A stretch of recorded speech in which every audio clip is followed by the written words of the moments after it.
right. So first of all, I want to thank you guys for tuning in to West Wednesday. We're here for the Doug and Pony Show. It was a consent degree monitoring meeting here, and that's why we were here. We've been here since 6 o'clock, literally. And I was so disgusted for the simple fact that they said on the report card of these killer cops, they get an 87. Like what? A 87. And the only reason why they came here to Baltimore, let's be crystal clear, was for Freddie Gray. And to me, it felt like after, he was murdered and, all the vultures, trauma vultures came there from out of town and everybody just pretty much is just getting paid off of Freddie Gray death. No change, nothing. The only change is the change that's in their pockets. That's the only change. And it's sad and disgusting. And like I was telling them, we've been out here for 4,109 days, 587 weeks. That's a very long time to be doing anything. But the fact that, you know, no one's coming to save us, that's the grim reality. No one is coming to save us. And it's unfortunately, we have to save ourselves. Like for them to literally just like it just says it to me it was like a regurgitation of the killer cops and everybody's in the bed with each other. That's how I felt. Like just like I gave an example. Yeah, they doing the diddy dance. That part. That part, shorty. But the whole point, yeah, oh yeah, with the baby, with no baby, oh, with no baby, they took. It's well organized. Yeah, but it's sad. Like I'm laughing, but it's sad. I'm just smiling and laughing through the pain. That's sometimes that's all you can do. Amen. And my faith is not in this system, not in them. My faith is in God. At the end of the day, everybody's gonna have to answer for their dirty deeds. That's right. They can run, but they can't hide. And it's sickening that we're constantly going through this repeated cycle of abuse and no one is hearing it. Just like I told them, I said, it's almost equivalent, and I hate to use children, but it's sad if children were getting abused and you're leaving them with the pedophile and saying, oh, well, baby, tighten up your clothes. Don't sit on the uncle lap. Don't do this. Don't do that. It's disgusting. I let them know how disgusting they were to me. That is sickening. Like, you want to get them to 87? Like, really? Then we talked about the body cam footage that they say they get to see before it get edited. They say there's not edited. Like, we fools. They waited 2 weeks, literally, just to show us an edit footage of the young man that just got murdered in Baltimore and West Baltimore. He got shot 19 times, y'all, for riding down a one-way street. And they claimed he had a loaded handgun, but he ain't never shoot nobody. He ain't do anything. He actually sat on the curb and they cut the video. We don't know what happened in between there. We don't even know what happened as they told him to sit on the curb. And then he ran, he was trapped in a ditch. Imagine being trapped in a ditch and bullets are flying at you. And then for them to actually come here and say, oh, we're like, it's disgusting. This is what we go through. But we have to live through this pain while they sit there and, give them an 87 for bloody murder. Meanwhile, you're co-signing for them to continue on murder because all they're going to do with this report is, oh yeah, now I can see worthless Wally coming back with the report once everything is cast and so, oh yeah, my officers are doing this now. Lies. Lies, lies, lies. And so tonight I had my beautiful family that came all the way from DC. Took them a very long time. As long as we were in that Doug and Pony show, they were driving here, going through traffic and everything. And they lost their loved one. So my beautiful sister, Yolanda and her husband, Jeffrey is here tonight, and I'm gonna put them on the mic. Mic check. Mic check. Yeah, mic check. Jeffrey coming over here. He's just taking his jacket off. But it's a sad situation for everyone whom have lost a loved one. My heart goes out for Tawanda.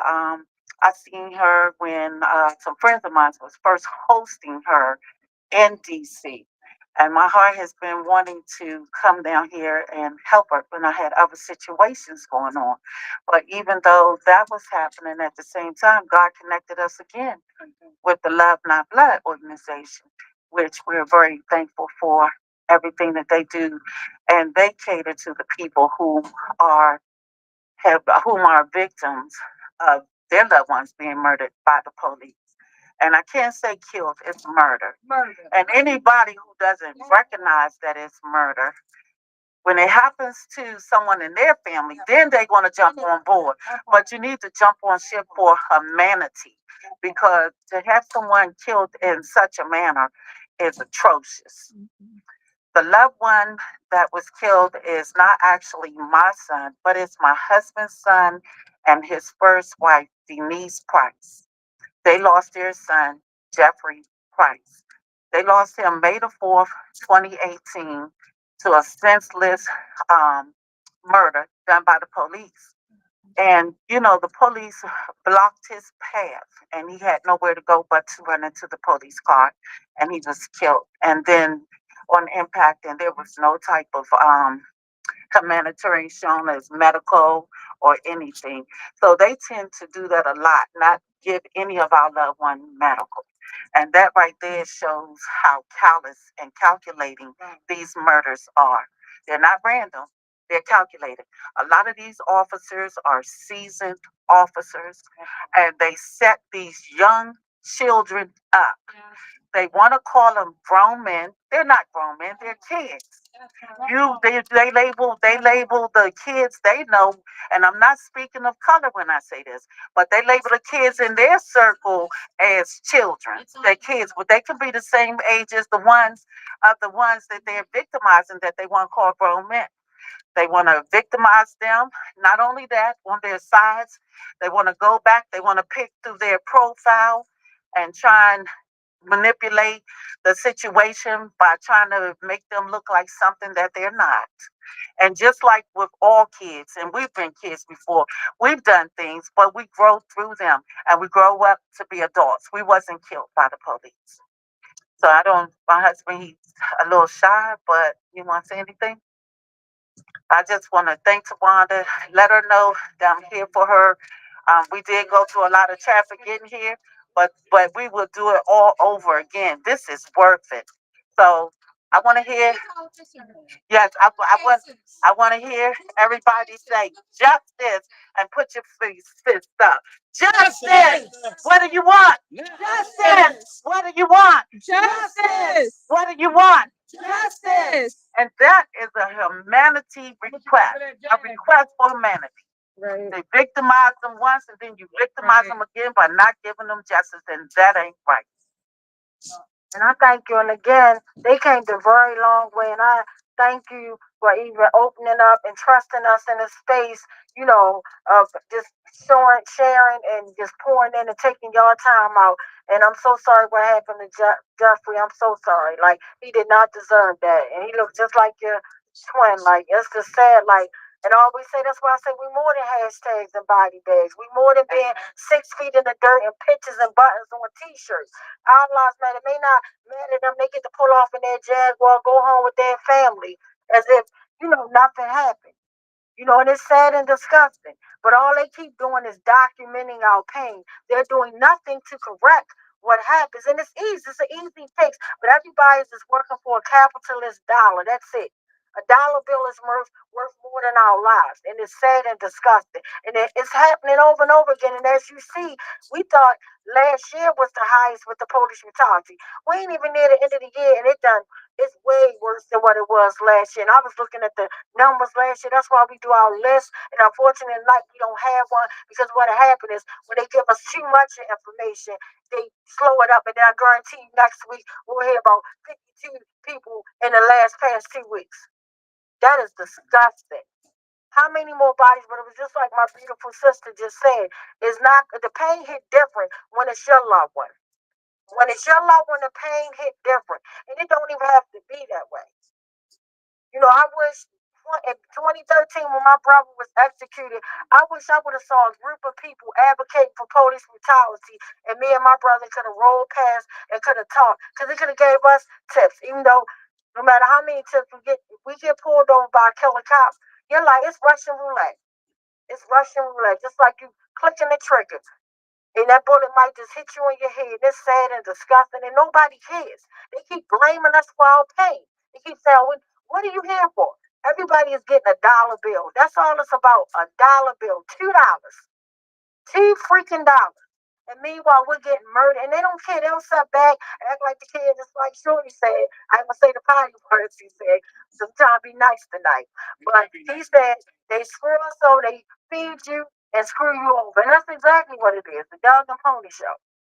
They should have kept their wings. I'd rather eat wings and fruit with my brother. We'd rather eat with our loved ones. Yeah, steaks and steaks. That part. That part. Said a long time ago. But it's disgusting what we're going through, and this pain is real. And I won't bring up anybody else that want to say something because I know my sister, she laid out a lot of great points. I know Uncle Bill wanted to say something to them, and we trying to cut him off. But he predicted the Doug and Pony show. We had our planning meeting yesterday, and he said, Uncle Bill laid it out. He said, man, I'm just telling you. And I'm one that always believe in hope. I'm like, okay, let's see what happens. I'm always encouraged with saying, if something good is going to work in our favor, but it seems like nothing is working in our favor. The only thing I do see is working in our favor that we continuously come out, no matter if we got 1,000 people with us or one person. I was at Northeast Police District yesterday by myself. I didn't tell y'all guys I was going because I'm quite sure y'all would have joined me, but I felt just like that time Shorty said something right from Fane. He said, I don't need 1,000,000 people to march with me. I need 1,000,000 people to listen in that part. So that's why I was out there. Got pay attention. Well, I needed 1,000,000 people to listen. Yeah. He needed to pay attention. I needed 1,000,000 people. Oh no, I gave you props right at the spot. That's one thing I don't do is cop and bop and steal nobody's stuff. But Mike check, I'm gonna hand it over to Uncle Bill. Mike check.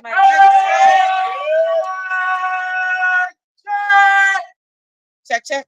So let's be clear, the forebears of the modern police were the slave patrols, and their job was to violently enforce a system of extreme inequality.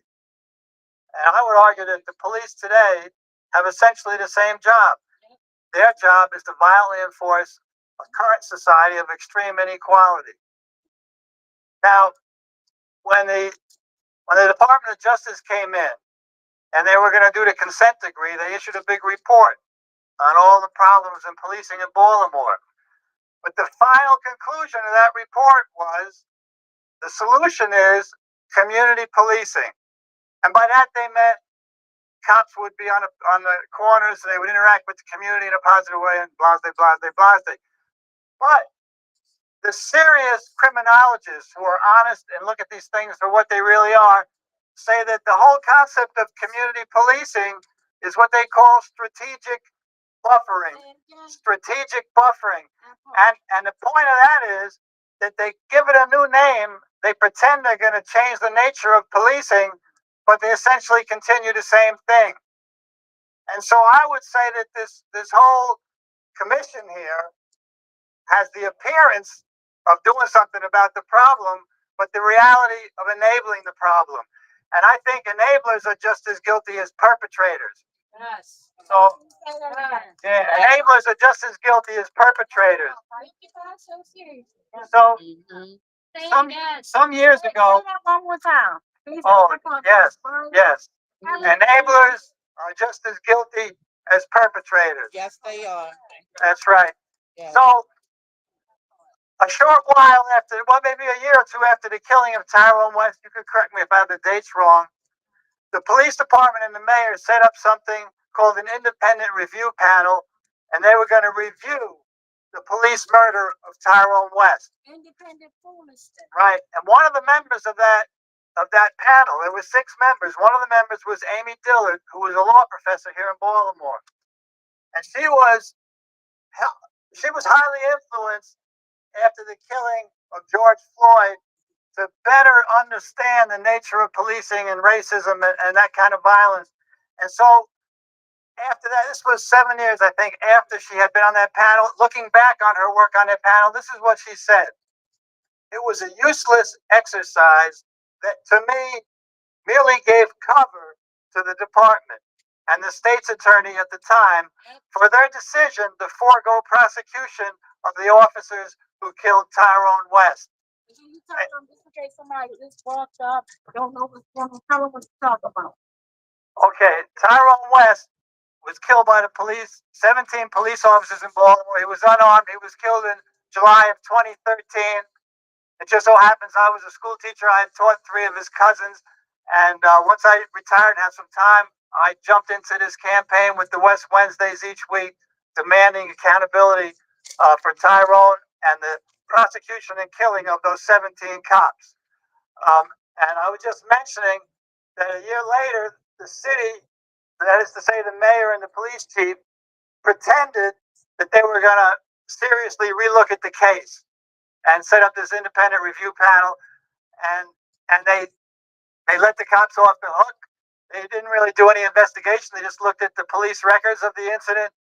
And I mentioned that one of the members of that panel, Amy Dillard, a law professor, looking back on it after the murder of George Floyd, which opened her eyes a little more, she said, sorry to be repetitive, but Wanda asked me to do that. It was a useless exercise that, to me, merely gave cover to the department and the state's attorney at that time for their decision to forego prosecution of the officers who killed West. And I'm arguing this evening that the consent decree is a similar process to cover up the reality of police brutality, put a pretty face on an ugly reality. And we have to recognize that our struggle is not going to be solved by this superficiality of this consent decree process. Mic check. Mike, well said. So my baby. Stop. Hey everyone. Well, that was a exorbitant waste of time, but I wanted to address the Queen here, Yolanda, because what you were speaking of is it does not offend any of us white people. It's the adultification of Black children is what you were talking about. Yeah, and that's what they do. That's why, like, when a white boy who goes into a school and shoots people, it's like, oh, what were his mental health issues and how was he abused by his parents and all of this stuff. And then he gets charged as a juvenile and all this kind of stuff, where with a Black child, they could be doing anything innocuous and get charged as adults. They get referred to as adults. They put their names and faces all over the news, and you don't see that with white individuals. So it is not your imagination, and you will not offend any of us white people here by acknowledging that. It's the truth. no, but it's happening. It's starting to happen to everybody. I'm just saying it's to the Blacks more, Yeah, because she knows we yeah, sit with some yeah. white people too, and their loved ones was treated just as bad. Oh no, I know, and Yes. but like, I just yeah, trying to yeah. explain it to the audience Yeah. so they can see a picture of it. So basically what this joke of a meeting was the consent decree came down in 2015, and they had 17 items that they wanted BPD and the Department of Justice to address, and they had to quote unquote clean up or whatever. And it's been 7 years, and there's only been 5 things. Well, 2 before. They were talking about 3 things that they were passing along with a quote unquote passing grade. That was First Amendment issues, misconduct, and yeah, it was misconduct cases. It was. Yeah, it wasn't use of force. It was misconduct cases. Mental Mental health. people suffering mental health issues, and the way they talked about that. That wasn't on the agenda. So, but my point is they are still failing Baltimore in all 3 sections. Mhm. And I got up and I spoke about and gave them examples of, because Timothy Fleming was murdered in front of his children while he was having a mental health crisis. And that was only 2.5 years ago. 2.5 years ago, during their review process. And then also I brought up Marcus Martin, who lives over in our district. He was in his house having a mental health episode. They removed the other family members, and they sent a robot with a battering ram to break down this man's front door. He's in the middle of a mental health crisis, and his door gets busted in. And he shot at the robot, and they had a sniper take him out for shooting a fucking robot. That's how they handled it in Baltimore City. And then when they brought up the youth, like their interactions with youth or whatever, I brought up Makai Franklin just last year. 17-year-old running away, even though they claim he had a gun in his hand, he was running away and they shot him in the back. He didn't die, but you don't hear anything about that case. So I asked them about like the random sampling of cases and all this stuff, and so did another female. They said out of 1,400 cases last year, they only reviewed 91. That's 6%. 6% of cases, and they think that that's a good enough random sample. And they don't get to pick the cases. They don't get to pick whatever officers they're looking into, like ones with 30-something fucking misconduct cases like Ruiz. Jorge Bernardes Ruiz has dozens of cases against him, and they just policed themselves, and they made his ass a sergeant and let him marry a state's attorney. So you tell me, what kind of fucking information is being fed to this review board where they're giving them passing grades for this shit? And you want to talk about First Amendment rights? Why don't you talk to the people who, all the activists whose YouTube channels are getting taken down? Local activists and national activists. They're getting their Facebook pages taken down. They're getting the ability to go live taken down. That is still happening in Baltimore City, but they're getting a passing grade. They are literally going in front of the judge tomorrow to say that these 3 areas that BPD has passed them. They got 12 more to go. Out of 7 years, they have only accomplished 5 tasks out of 17. Can you imagine if that was you in school? Would you pass with an 87? Would you pass? Would your employers be okay with you just doing that small third, not even a third, less than a third of your job of corrective action? Like this is outright bullshit. And Bill did warn us last night that this was most likely going to be what this meeting was, and we were just holding out hope, like maybe they're taking community input. And the man in there was talking about somewhere where civilians can give community input or whatever. We're 7 fucking years in. Why doesn't everybody know about it? You don't want to talk to freaking people like us, because when we spew the truth, you get upset about it. And they didn't answer not one fucking thing that I brought up. They did not answer anything. They just moved on to the next question. And it's like, they are violating her First Amendment rights, like as we speak. She can't even pull up to her house without her phone glitching. She starts sounding like a robot. They're all in her phone. They took Baltimore Black stuff off of YouTube. They shut her ability to go live on Facebook down, but they get a passing grade for First Amendment. And you know it's the cops doing it. They're the only ones that have the capacity to go in through the back door and shut people down. And the person whose YouTube page got shut down got a letter saying it was BPD that shut it down. And it's all my West Wednesday that started in 2013. Yep, and it was all raw footage. It was, and there was like active videos on there of the GTTF in freaking motion, actually doing stuff to bar owners and store owners and residents and all kinds of stuff. They were bringing up the GTTF before the feds were onto the GTTF. And let's make this clear. The GTTF was brought down by the feds. It wasn't brought down by any city agency. Not one city agency. And in fact, it was a Baltimore County cop that discovered all the freaking shit going on with them. It was a Baltimore County cop. It was not anyone in the city. And then they still exist. They call them community action teams now. But that's still the GTTF.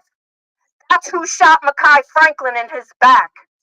That's who shot that young man a month ago up on Pennsylvania Avenue. These community action teams. That's who's doing all the freaking killings in Baltimore. And they keep saying, and I'll say this every fucking West Wednesday that I have the mic.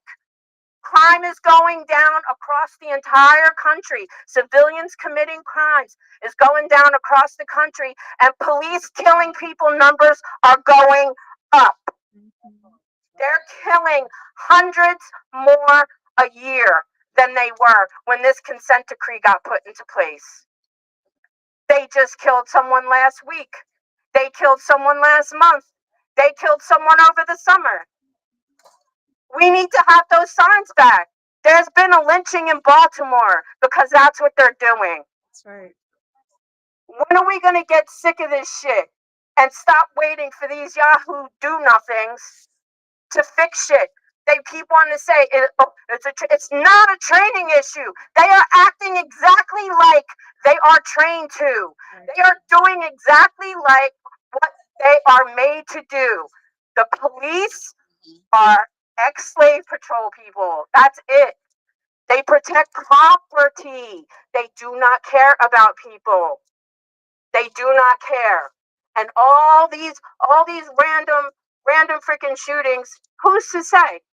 Who's to say it's actually community on community violence? Who's to say? Could it be an off-duty cop? Who knows? But all these killers, all these killers, all of them but one still on some police force. This ain't even all of them. This is And what's ironic on this poster, the only one with a fucking ankle monitor is Malin Mosby. Like, make that shit make sense. And she's not. She doesn't have an ankle monitor because of mishandling the state's attorney's office. She's got an ankle monitor for abusing money, for property. Money and property, that's all they care about. She doesn't have an ankle monitor for failing Baltimore City residents or for failing Freddie Gray and purposely throwing that case so that those cops would get off. That's not why she's got an ankle monitor. But all these motherfuckers need an ankle monitor. Cell block. Well, yeah, but Yes. Greg Bernstein too. Cell block. Greg Bernstein too. And I just think that we need to really start thinking about and exploring ways that we can make the system hold them accountable. Because all this shit, this consent decree team, and then you got the police accountability board. Okay, the police accountability board finds, oh yeah, there's something going on with this officer or whatever, and it gets ignored. When do you hear of a prosecution coming out of the police accountability board? It's all smoke and mirrors. It's all smoke and mirrors, or dog and pony show, as my sis says, because they're just trying to keep us quiet and appease us and set us aside so that we don't do what happened in 2015.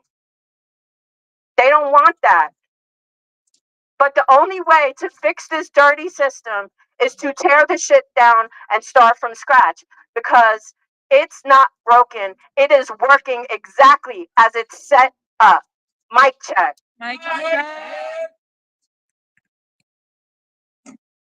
All right, if you want to dismantle a master's house, you got to use the master's tools. Feel me? They got the media, but we got social media, and they got to go through us. Hey, you see what I did to Fox? Shut them down. Make them stay in their stations. Make them stay in their place. Yeah, they tried to pull the Towson trick on you though. No, it wasn't no trick. It was for real. I've been tried for terrorism 4 times in 2 different states, and I ain't never been to jail yet. Like, I ain't never lost the case. I'm a jailhouse lawyer. I ain't a jailhouse snitch. You're gonna beat the system. You got to beat the system at the game they playing. They playing Monopoly because it's all about money. We work more locked up than we is educated. We done showed you that. They done showed you this for 400 years. All I got is a GED, but I'm still learning. There was a um, allegory of a cave. All you educated individuals, y'all know what allegory of a cave is? Yeah. It was about prison and shadows, right? So ain't we working in prison and shadows now? Right. If I got out of the prison, ain't I supposed to go back and get somebody out? I ain't supposed to leave them in there. That's why I do what I do. When Tawana needed me, I was there. When anybody need me and you doing something positive, I'd be there.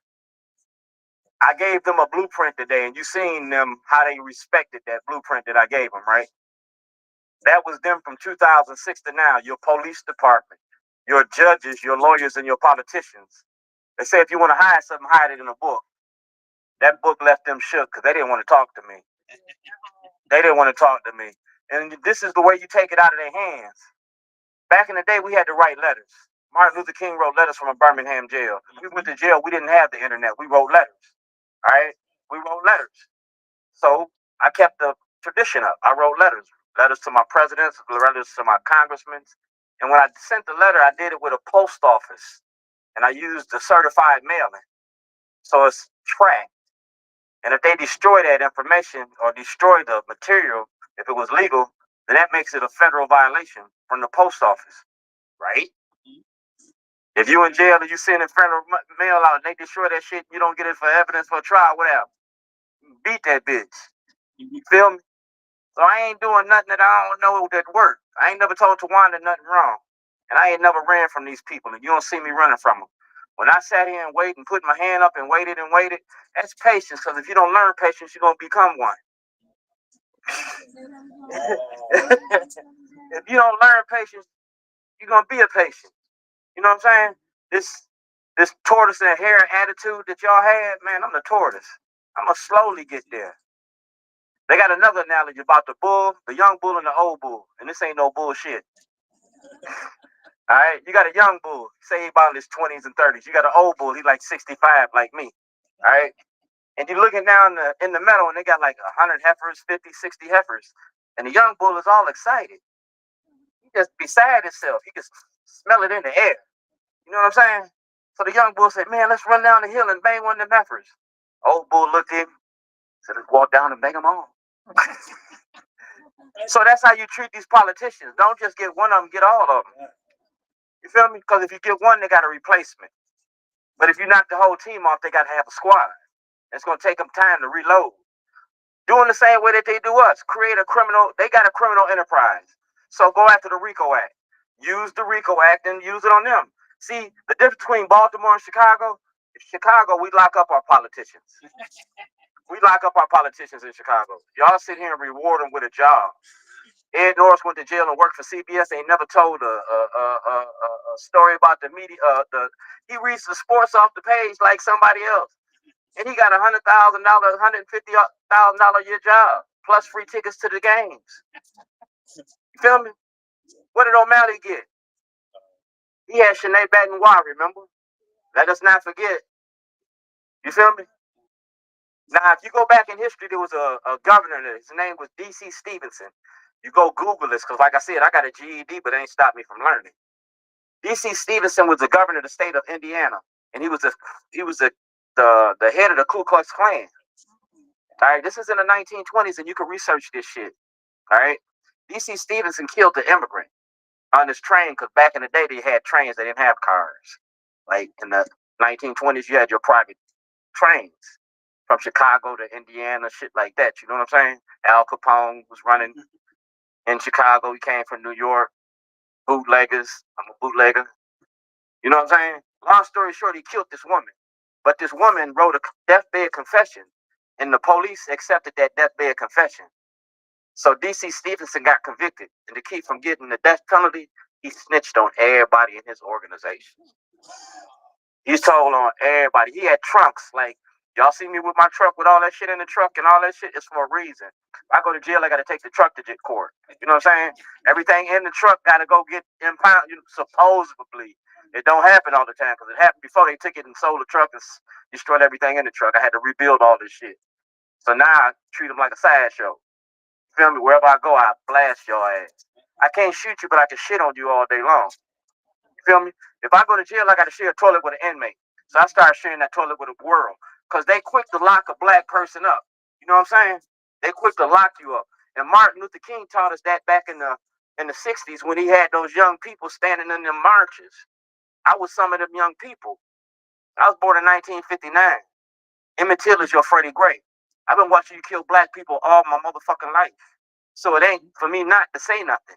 It ain't for me not to stand up if I was taught to stand up. I don't need a million people to march. I need a million people to pay attention. You had a million man march and ain't shit changed. You had a million mans, and I sent my son and my grandfather. My son and his grandfather went to the Million Man March. They still killing us. We still dying out here. You're trying to limit our access to protest, our access to the courts, our access to being a human being. You repeal Roe versus Wade, but ain't nobody said shit about Dred Scott. Ain't nobody complained about. Ain't nobody said shit. You feel me? And they got slave laws that say that it's legal to kill a black person, and ain't nobody gonna have to pay for it. Yeah. Casual killing act. I can casually fuck you up, but I can't do that to you. Cause see that Emmett Till shit. If I'm talking to you like this back in the day, I'd be in jail today. I'm the only man in Baltimore that ever beat the police, beat the state's attorney, beat the judges, and still got my teeth in my mouth. For real. Google me. I ain't never lost a case, and they ain't trying to lock me up. Fox 45 did the little bullshit where they threatened me. Dog, I got videos where I put that toilet all over the city and I left it at Fox 45. Like I said, I can't shoot you, but I can shit on you. And if I put that toilet in front of your house with your name and your face on it, everybody in the neighborhood saying, ooh, look at that shit. It ain't funny when the rapper got the gun. Feel me? It's a hustle. And you got to out hustle a hustler. I've been hustling since 1972. Remember Richard Nixon? Remember the Southern Strategy? Remember the Southern Strategy when he put them guns and drugs in our black and Hispanic communities? Remember the Godfather and the money that they was making? Never in the family, right? Remember Claudine? The movie Claudine? Where you wanted fatherless families? So tell me what I'm telling you wrong if you know all this shit. Apply the science that you got. It ain't just me, it's you. Racism don't work without black cooperation. You got a black mayor, a black governor, black senator, a black congressman. You got a black all that. But all black ain't black. Racism don't work without black cooperation. Look around here. It ain't gonna end without white participation. Mm-hmm. If white people don't get involved in our fight, we're gonna keep fighting out, keep fucking up. Because we need that white privilege. I got a birth certificate saying I'm white. I got a birth certificate saying I'm, and my prison ID saying I'm white. I ain't get no privilege. But I pull that card out to clear you a laugh. And you know how many bets I make? And you can't win. Never bet against black, even if it's white. My shit. So do anybody want to say anything before we kind of wrap up? That's my sister Go Hard. In case y'all know who she is, she go hard. She banged somebody for me. She banged somebody for me. Want to talk about that first? Like she protect like no, but for that that what was it during the setting? And Uncle Bill said, let's walk to Wanda to her car, and they had this wasted white piece of trash waiting by my car to attack me. And she clocked them. And she got what I said on tatted on her. Mic check. Mic check. Mic check. I just wanted to say real quick. So in that meeting, the suits were talking about how because there's all these new trainings and all this new kind of scrutiny about cops' background, that we're not going to have the same kinds of problems. But that's a facade. Worley was hired in '92, 2 months after he had domestic violence charges pressed against him. He was hired 2 months after he had domestic violence charges pressed against him. And so that man is now in charge of the entire Baltimore City Police Department. So if somebody like that is going to be elevated to background scrutiny as the reason people should expect to be safer from the cops, it's like T says every day, a dog and pony show. It's meant to distract us from what's really going on. Worley, the commissioner, he also was the one who was overseeing the very district where the gun trace task force was going down. So at best, his best defense could be that he was completely like sucked at his job and had no idea what the gun trace task force was doing. The more realistic explanation is that he knew he endorsed it. So, it's one or the other. Which one is it? Either way, this man is now the police commissioner. Either way, this man who had domestic violence charges filed against him 2 months before he became a Baltimore City cop is now recently elevated to this position of leadership. And, so the suits want us to believe that we're safer because they're saying that we have these new protocols. But look at who's in power. Look how long they've been there. And look at all of the evil shit that they did.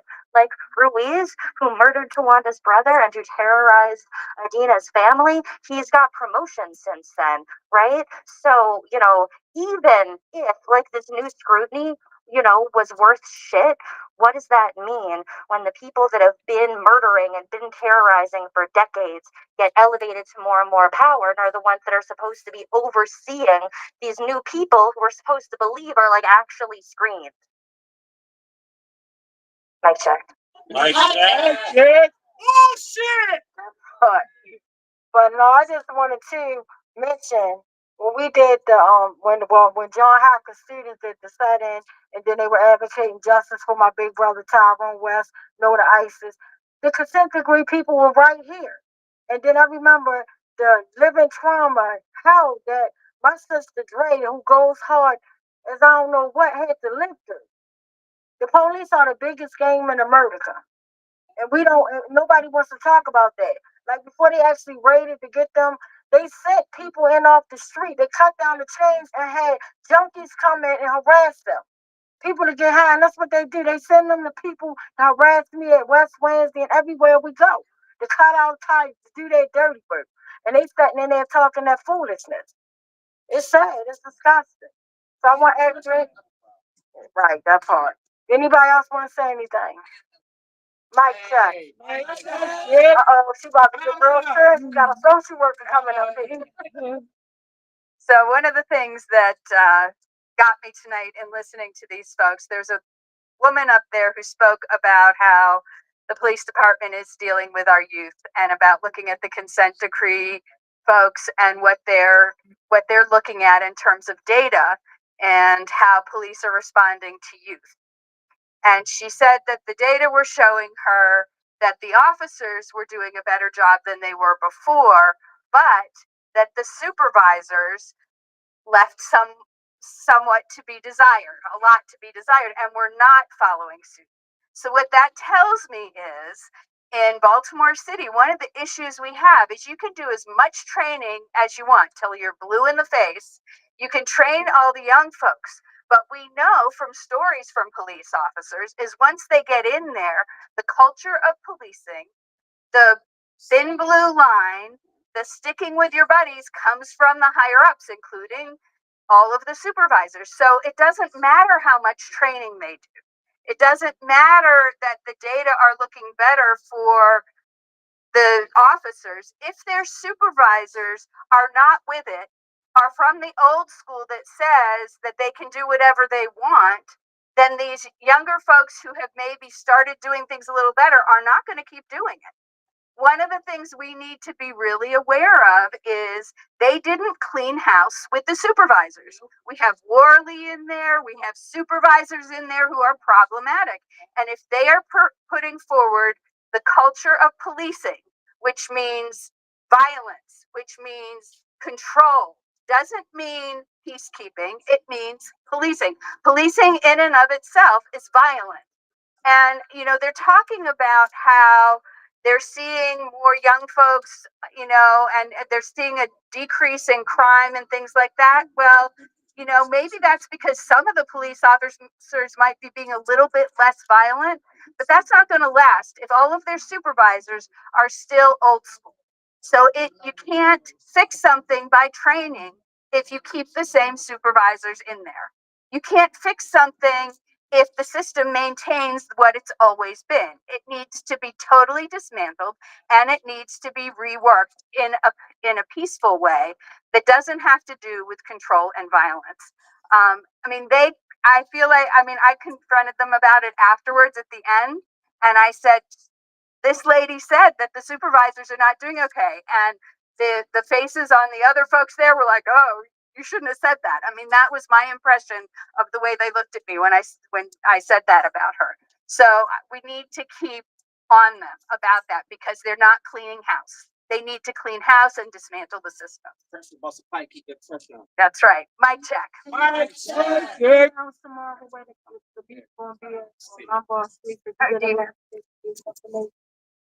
There's a meeting. Let's see. The court hearing. There's a hearing, upcoming hearing, October 24th, 2024, 10 a.m., 101 West Lombard Street, courtroom 1A, Baltimore, Maryland, 21201. It's tomorrow at 10 in the morning when everybody's at work and nobody can be there. Again, they do these hearings when people can't get there. But as many as you can show up, they're having an upcoming hearing about the consent decree and the monitoring team.